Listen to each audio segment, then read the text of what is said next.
الحمد لله الذي جعل صلاة الجمعة من شعائر الإسلام وفرضها لأمة محمد عليه الصلاة والسلام لتكون مكفرة للذنوب ومطهرة للآثام. نشهد أن لا إله إلا الله وحده لا شريك له الذي يكرم المؤمنين والمؤمنات برؤية جماله في دار السلام.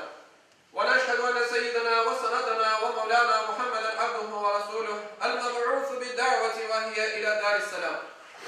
صلى الله تعالى عليه وعلى آله وأولاده وأزواجه وأصحابه وأتباعه وخلفائه الراشدين المرشدين المهديين من بعده ووزرائه الكاملين في عهده، خصوصا منهم على الأئمة خلفاء رسول الله على التحقيق أمير المؤمنين حضرة أبي بكر وعمر وعثمان وعلي وعلى بقية الصحابة والتابعين رضوان الله تعالى عليهم أجمعين. أيها المؤمنون الحاضرون، اتقوا الله واطيعوه، إن الله مع الذين اتقوا والذين هم محسنون. قال الله تعالى في كتابه الكريم: أعوذ بالله من الشيطان الرجيم، بسم الله الرحمن الرحيم.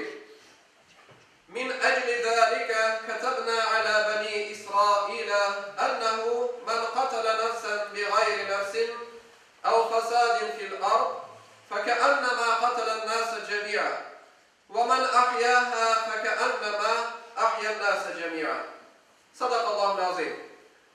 Pek aziz ve muhterem Müslümanlar, bizim bugünkü hutbemizin mevzusu Müslüman kurtarıcı olmak gerek hakkında olacaktır.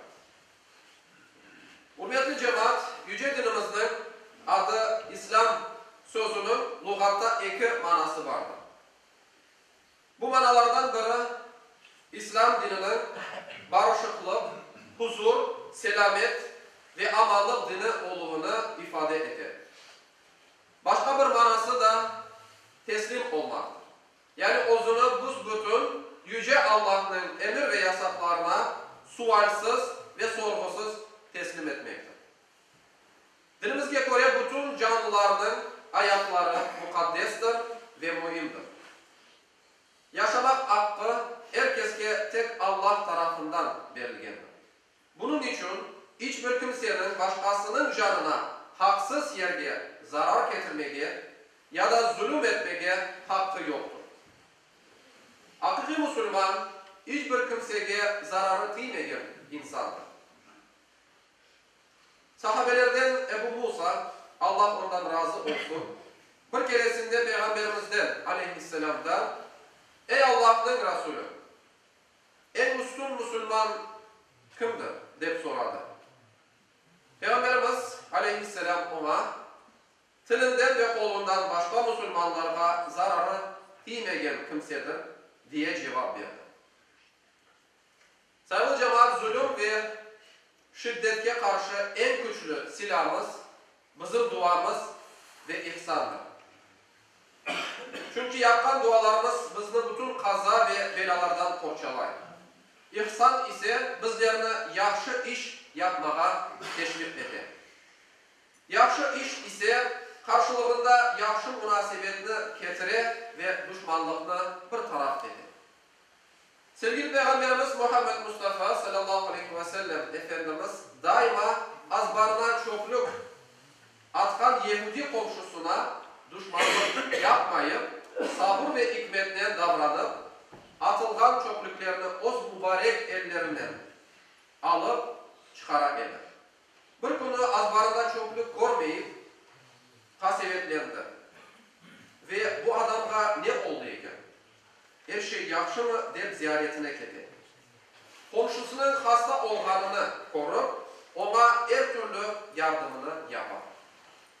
Peygamberimizin aleyhisselam'ın şefkat ve merhametini görgen Yehudi bu yüce peygamberin güzel ahlakından ve dininden razı olup bu mübarek dinini kabul eder. İşte Müslüman doğru yolunu görgen son başkalarını da doğru yolunu görmeye yardımcı olması gerektir. Hem özünü, hem yakınlarını, hem komşularını, hem bütün insanlarını cehennem ateşinden gücü yetkene kadar kurtarmaya tırışması gerektir. Bilmeli ki bir adamı kurtargan kimse bütün insanlarını kurtargan gibi sayılır başında okuğan ayetini kerimede böyle beyan etti. İşte bu sebepten biz İsrail oğullarına kim haksız yerge bir adamını öldürse sanki bütün adamlarını öldürgen gibi sayılır. Kim de bir adamını kurtarsa sanki bütün adamlarını kurtargan gibi sayılır. Hükümünü kaydetti. Ela inne ahsenel kelam ve ablagan nizam kelamullahil melikil azizil allam kema kâlallahu tebâreke ve teâlâ fil kelam ve izâ kuri'el Kur'an festemi'û leh ve ansitû leallekum turhamûn.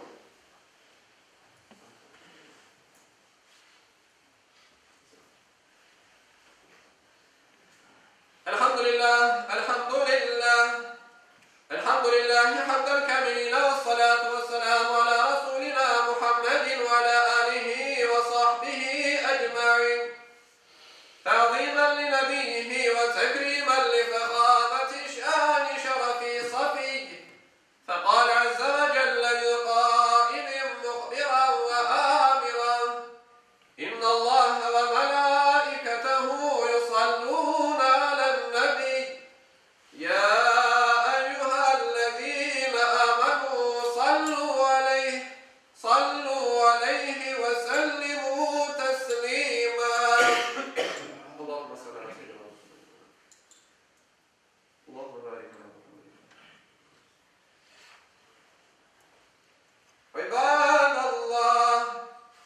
İnnallâhe ya'muru bil adli vel ihsâni ve itâ'i zil qurbâ ve yenhâ anil fahşâ'i vel munkeri vel bagyi.